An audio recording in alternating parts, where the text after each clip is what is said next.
a nuestro invitado especial, a quien le damos una cordial bienvenida. El doctor Fran Zavaleta está con nosotros, a quien le reiteramos nuestra cordial bienvenida. ¿Qué tal, Fran? Buen día. Buenos días a todos los televidentes. De igual forma, agradecerles una vez más el poder ingresar a sus hogares por esa pantalla chica, ahí para poder hacer un análisis de algunos temas coyunturales que es necesario que la población lo conozca con cierta certeza y que tengan a la vez una facilidad de interpretación, porque el tema de derecho, el tema de las decisiones de las autoridades, como tú decías, está vigente, no vigente un artículo de la norma constitucional, cómo se aplica, cuáles hubieran sido los recursos que se hubieran asumido, que no los han hecho, sobreviene la prescripción en acciones legales, hay un pleno desconocimiento de lo que es el derecho constitucional y mucho más cuando hay intereses políticos. Cuando hay un peso entre lo político, la política y la norma jurídica, verdaderamente tiene que pesar lo real, la norma jurídica. Ahora, si me dejo entender, Alfredo, a minutos antes que llegue, escuchaba en el programa, había una cierta interpretación de la política por parte del CET. La política a lo político son dos cosas distintas. La población debe de entender eso. Ya se ha interpretado por doctrinas, interpretado por grandes pensadores en materia de administración de la cosa pública, que la política está para administrar el gobierno, el Estado, la cosa pública, y ahí le añadieron, ¿no?, el servicio al pueblo, paternalismos políticos que abstraen del sistema ancestral. No voy a hablar de originarios porque eso ya es desgaste de lo que es la opinión de la cosa pública, el manejo de todo el interés que deviene para que pueda beneficiar a la colectividad. En cambio, lo político, miren, todos hacemos una actividad política en razón de la sobrevivencia, el acomodar del diario vivir y otros. Entonces, son dos aspectos muy distintos. Todo poblador, toda persona de a pie, nacional o extranjero, tiene derecho a hacer política. Pero lo que no tenemos derecho es a ser discrecional con la cosa pública. Ahora vengo a explicarte lo que un poco nos confunde las autoridades del Tribunal Supremo Electoral, la decisión del Tribunal Constitucional en los salientes, los anteriores magistrados y la Constitución por el Estado. Nos dicen, el artículo 108 no se ha modificado. Efectivamente, no se puede modificar por una interpretación de ningún tribunal, solamente puede ser la interpretación.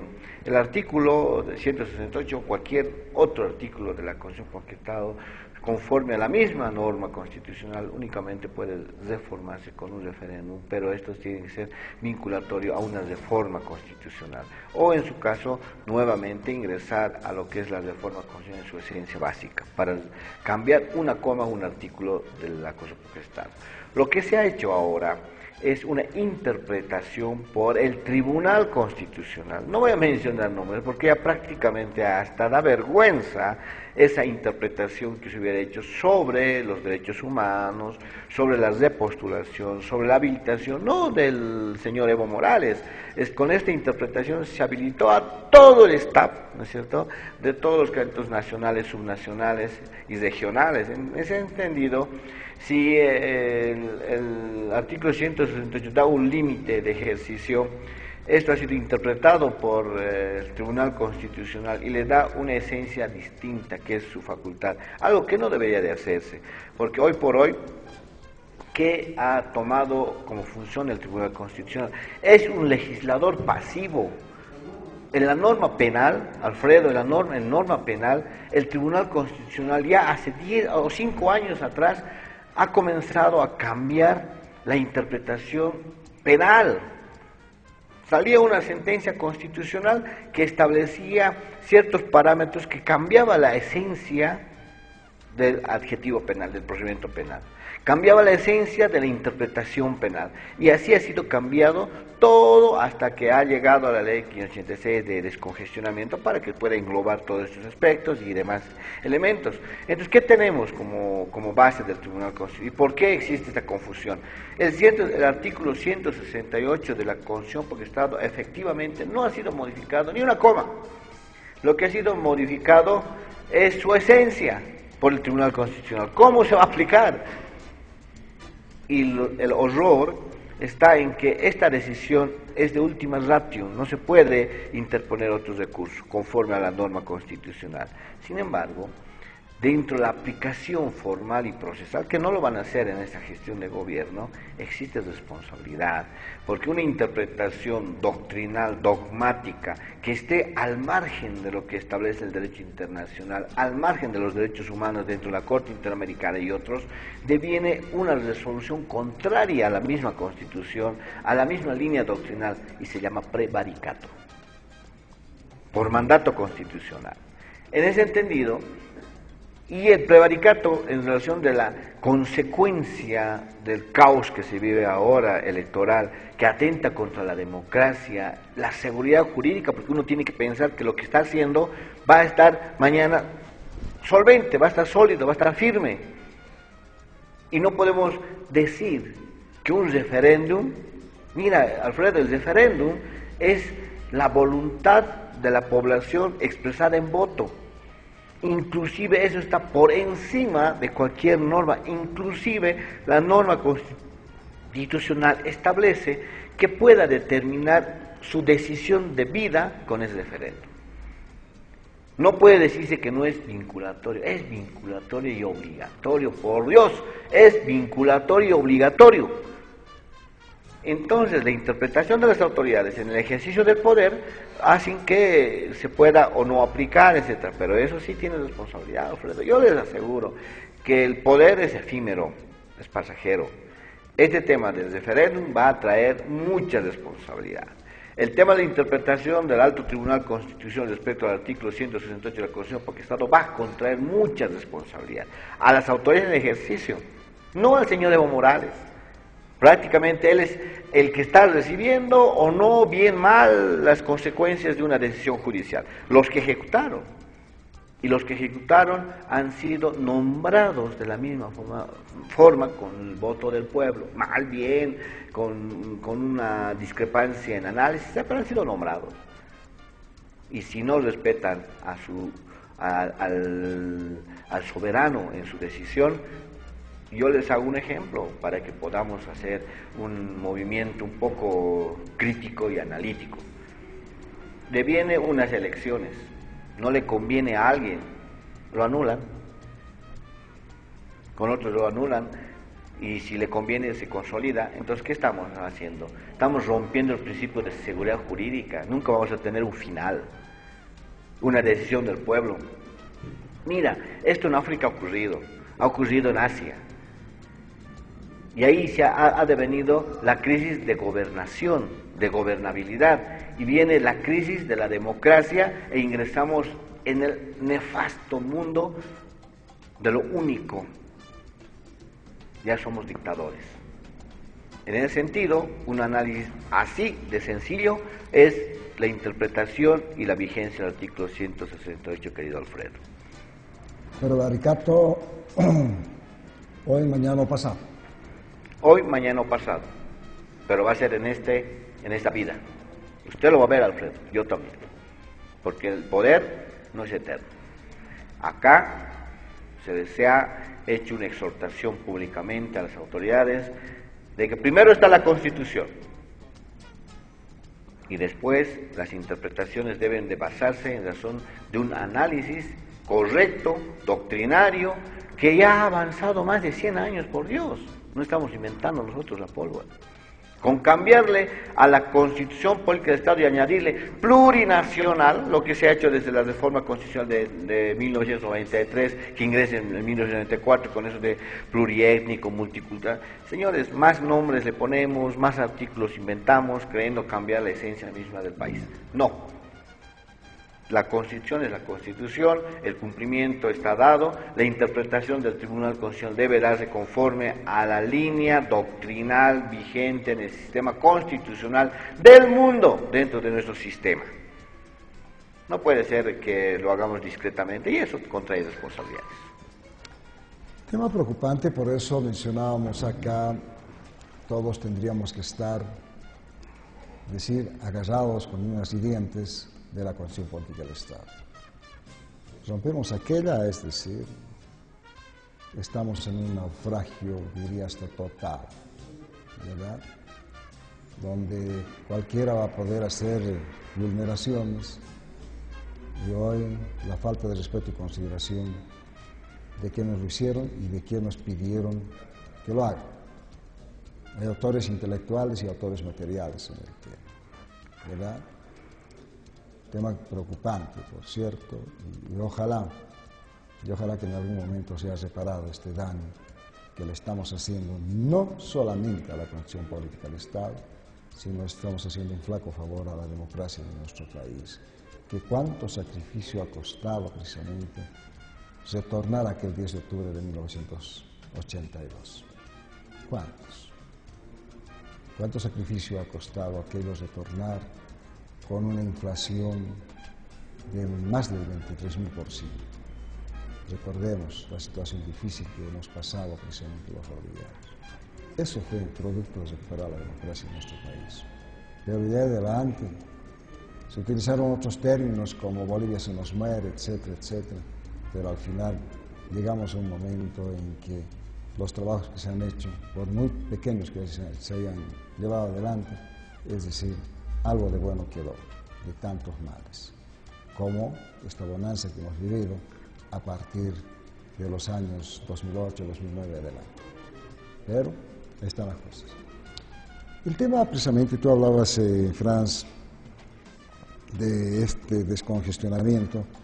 En los últimos días he hecho conocer un decreto supremo sobre esta amnistía a los privados de libertad. ¿Un decreto supremo está dentro del marco, digamos, como para poder hacer esto, o se requiere una ley? No, es una facultad. Mira, lo que pasa que en Bolivia ya es un carnaval el tema legal. La amnistía, el indulto, es una excepción. Es una excepción. No podría darse todos los años uno con un sistema prebentalista político, ¿no?, para beneficiar a 2.500 o 2.500 privados de libertad, etcétera. Está mal. La amnistía, el perdón judicial, son excepciones que deben darse en favor de los reclusos, es cierto, pero no puede darse cada año. Y les aseguro, y le mando un mensaje y un saludo al doctor Tezanos, al defensor del pueblo, es el que promueve el tema de las amnistías, los indultos, año tras año, y se ha vuelto una costumbre. Entonces, ¿qué se va a hacer en los centros penitenciarios? Esperancemos, ya no vayamos a las audiencias, esperancemos a que los condenen, sí o con responsabilidad, y cada año va a salir el indulto. La pregunta, ¿eso será la solución? ¿Eso será para poder extinguir el hacinamiento, la crueldad? Si hablamos de derechos humanos, veamos el tema de los privados de libertad. Ojo, no estoy hablando de los que hubieran cometido delitos de violación, temas de asesinato, homicidio, son temas muy cruciales que afectan a la sociedad. Pero no olvidemos también que hay gente inocente, que por el poder del dinero, el poder político, el poder de influencias, todos los poderes que podemos haber mencionado, están presos. ¿Y dónde está el tema? Yo le hacía otra crítica a Alfredo. Miren, la hipocresía de la vida.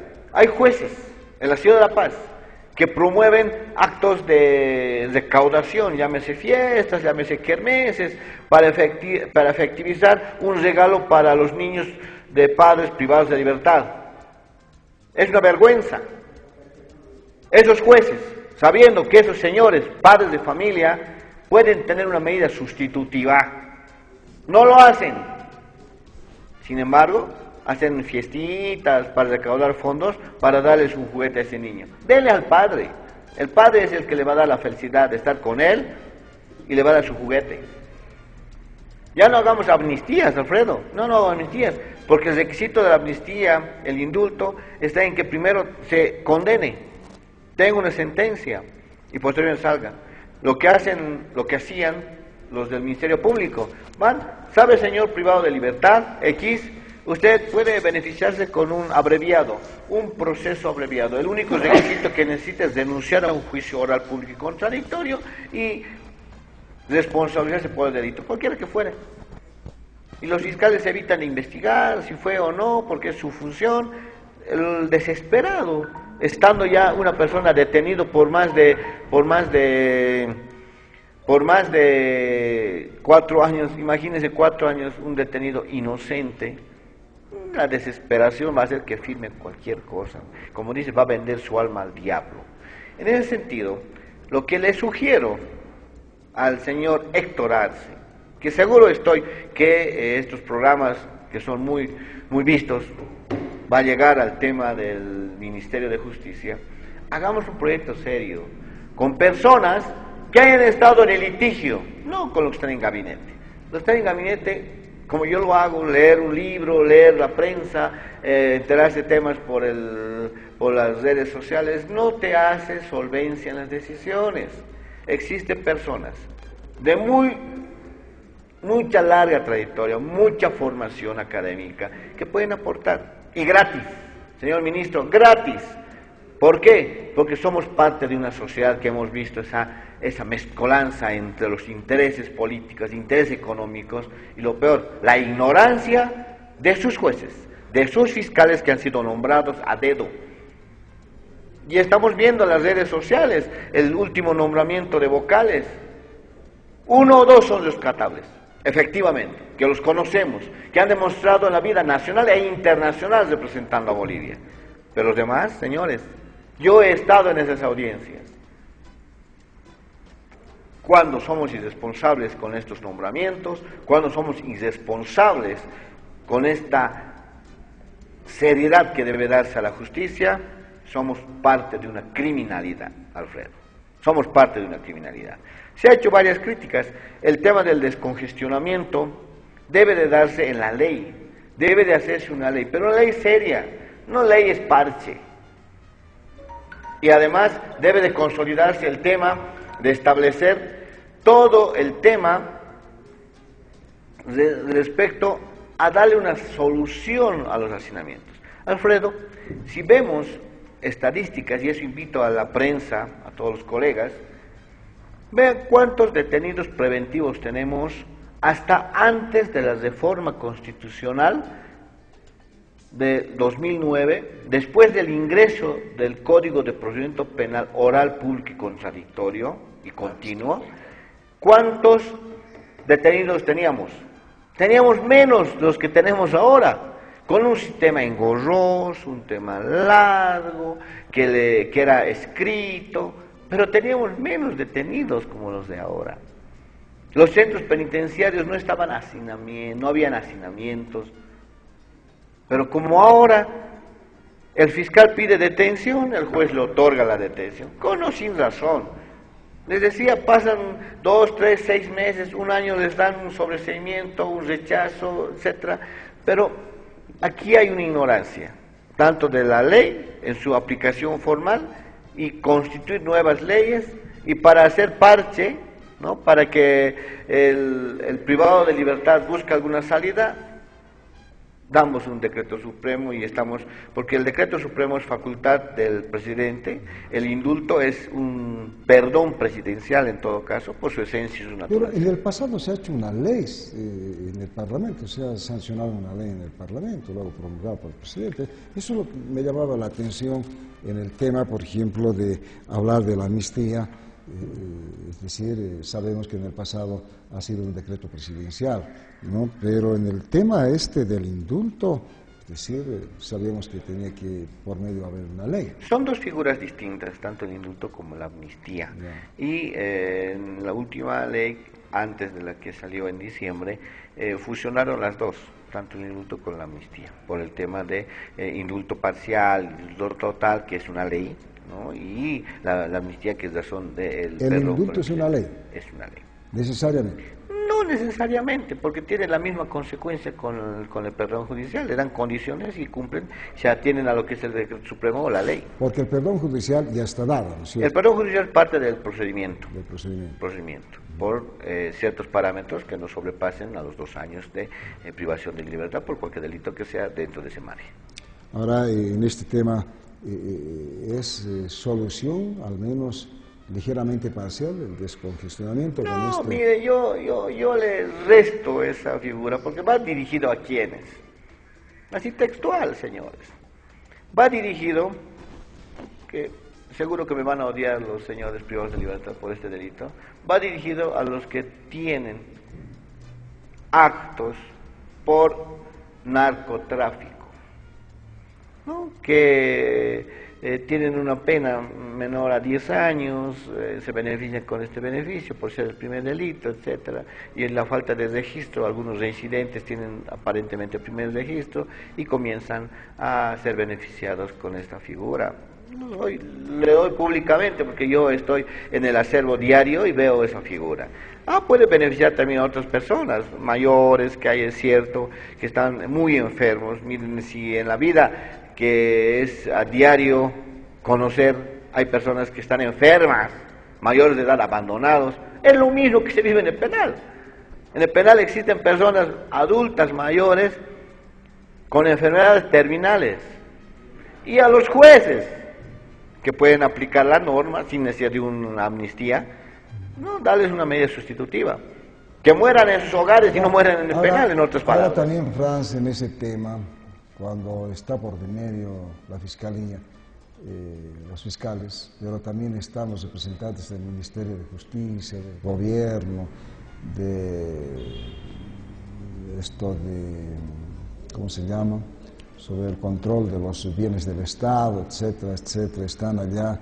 Yo tuve la suerte más bien de asistir a un par de audiencias y bueno, allá el juez un tanto se siente acorralado del tema, ¿no? Porque ahí está el fiscal, representante del Ministerio de Justicia, Ministerio de Gobierno. Entonces, hay creo una treintena de abogados, no sé, hay más, me parece, más gastos que otra cosa, ¿no es cierto? Ahí, y está el juez al frente como si fuese el juez el acusado, digamos, ¿no? En el banquillo del acusado. Entonces, yo veo eso. Acá hay presión de los ministerios, tanto el Ministerio Público, Justicia, Gobierno, que los que más están en ahí, por mi experiencia.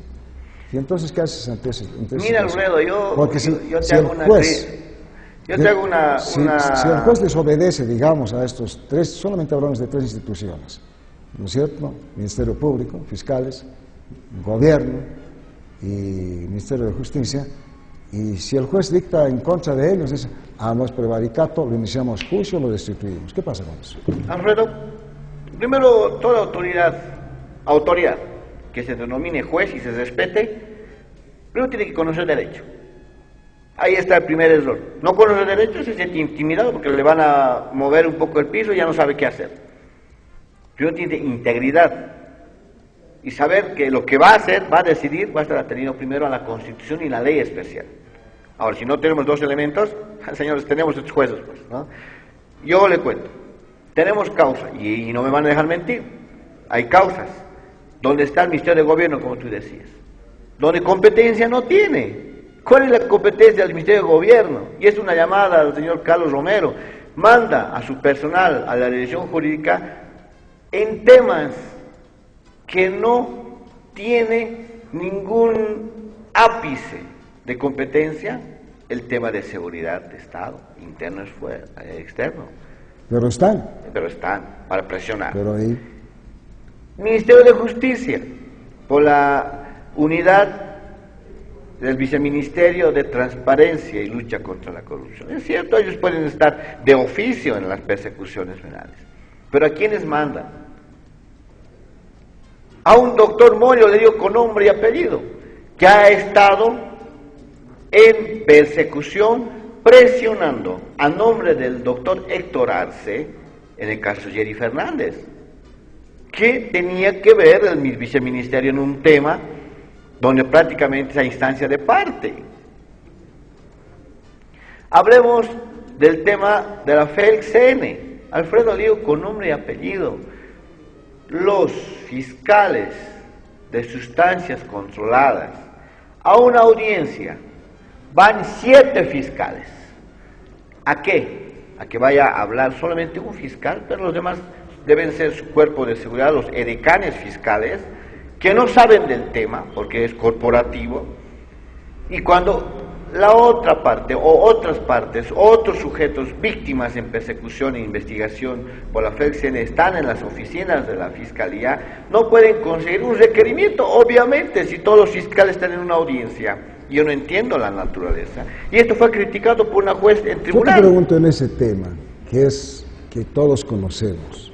No soy felizmente el único que asistió a estas audiencias. Yo he estado, y tú sabes, Sí, Alfredo. Franz, Claro, he estado en muchas audiencias y sé qué abogado tiene buena literatura y sé qué abogado agarra su código penal o su código civil o su código de procedimiento civil y penal. Muy pocos lo hacen. Y verdad, una exposición creo que es una defensa de tesis cuando hay audiencias de estas características. ¿No es cierto? Pero hay muy pocos abogados. Gran parte de ellos no tienen literatura. Aparte que son desordenados. Puedo decir nombre y apellido de los desordenados, donde tendrían que llevarse, qué sé yo, por el tema, foja por foja, acompañado de los códigos. No lo hacen. ¿Y sabes qué? Ahí va mi pregunta también, Franz. ¿Por qué los abogados de un tiempo a esta parte cobran tan caro? Fácil, 10.000, 20.000, 30.000, 50.000 dólares. Está bien en el tema del narcotráfico, porque se supone que manejan mucho ruedo de plata. ¿Por qué? ¿Cuál es la razón?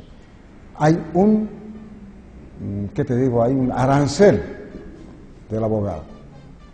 Yo he comprobado en procesos, no pues Alfredo, este proceso es bien fregado, 50.000 dólares te va a costar. ¿Cómo? $50.000. Puedo decir con nombre y apellido. Hasta tengo las fotografías de sus abogados. $50.000. Mi querido doctor, obviamente, abogado, ¿este es el juicio del siglo? ¿Por qué tan caro? ¿Por qué tan caro? Alfredo, ese es lo que hablamos y comentamos y discutimos, falta de seguridad jurídica. Mira, el gobierno de turno ha intervenido el Colegio de Abogados, donde debe de establecerse los parámetros de costos, medios y proliferar la ética, la moral, la conducta del profesional abogado. Lo interviene, le quita la competencia que debe tener, lo delega al Ministerio de Justicia y sacan un arancel mínimo. O sea, utilizamos términos que a veces no sabemos su consecuencia. Mínimo, entendemos que menos de eso no se puede cobrar, pero no ponen el término de máximo. No, o sea, menos de 3.000 bolivianos no puedo cobrar por un patrocinio, pero no nos ponen un parámetro. Entonces, una persona quiere contratar un abogado de un buen nivel de conocimiento de causa y de experiencia que tiene, el abogado pone su propio arancel. No está limitado, Alfredo. Entonces, tenemos más de 12.780 abogados, entre ellos puede haber abogados como existe, ¿no?, ad honorem, o le cobran lo mismo entre 500 o 2.000 bolivianos. Pero ahí está la consecuencia que tú decías. Abogado de 2.000 bolivianos, estamos ya próximos a una sentencia condenatoria o a perder su domicilio, o perder su terreno, o perder su casa. Entonces, acá la oferta y la demanda, brutalmente, y discúlpeme ese término, ha sido ya constituido como parte del diario hacer y es parte de la crisis en justicia. Alfredo, usted va, y eso le digo abiertamente, a una oficina muy próximo a partir de la Yanacocha o la Ciudad del Alto, el abogado tiene que pelear con otro abogado para tener una causa, cuando la naturaleza es el abogado darle solución al patrocinado para dar paz social. Esa es la naturaleza, dar paz social. Ahora, en este tema también, ¿no? Yo siempre digo que el abogado es el confesorio de su cliente, tiene que contarle la verdad. Pero como me cuenta la verdad, hay cuántos abogados que le agregan una sarta de mentiras en los memoriales. Aracho. Y tenemos experiencias y hemos visto con mucha pena, de verdad que sí. Es largo hablar del tema, Franz, estos temas que son del diario vivir, especialmente de quienes están litigando constantemente en los tribunales ordinarios en nuestro país. El tema de la seguridad jurídica en nuestro país, decir lo que decía acá Franz, hemos roto el principio de seguridad jurídica. Y así están las cosas. A ver quién los compone. Franz, Alfredo, gracias por estar con nosotros. Para concluir, solamente este mensaje. Es bueno hacer la crítica, qué es lo que ocurre en ciertos escenarios, tanto políticos, económicos, sociales.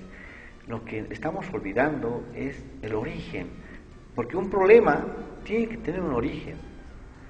¿Sabe cuál es el origen?